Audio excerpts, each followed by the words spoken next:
اول بقى ما يخرج معايا كده هبتدي ان انا هتبتدي ان انتي تلزقيه في بعضه، سواء بمربى او بسبريد شوكولاته زي انا ما استخدمت كده. بس لو عاوزه ترفع الطعم بتاعه وتوديه حته تانية، الشوكولاته بصراحه بتكون رهيبه. هنا كده انا حشيته بسبريد شوكولاته. بس لو مش متاح او مش عايزه تكلف على نفسك، المربى بتكون كويسة جدا، مفيش اي مشاكل، المتاح واللي انت بتحبيه. جبت كده شوكولاتة بيضة وشوكولاتة غامقة، وسيحتهم على حمام بخار، وضفت لكل واحدة فيهم معلقتين كبار من الزيت. الزيت يكون نوع نظيف مش زيت تموين علشان ما يديكيش طعم مش كويس.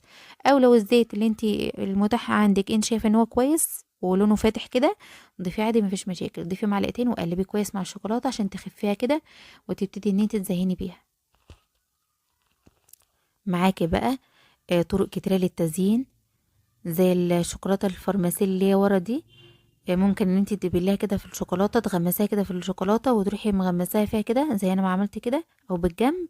بتدي شكل حلو جدا وبتكون سهلة وبسيطة. دي يعني طرق بسيطة جدا اللي احنا هنستخدمها في التزيين النهاردة، وتديكي اكتر من شكل وتنوعي برضو في التزيين.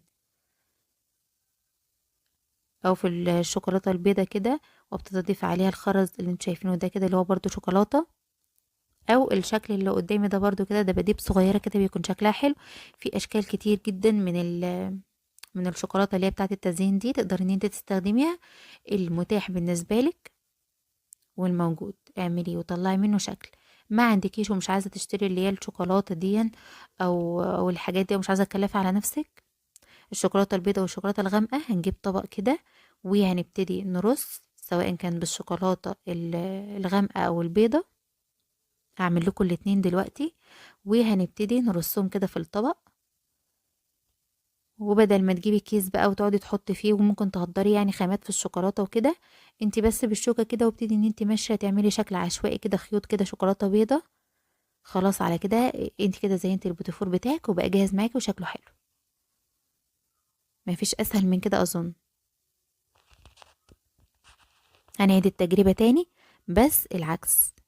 هنغمسها بالشوكولاته البيضه، وهنمشي خيوط كده من الشوكولاته الدارك دي كده على الوش، شكل عشوائي جدا.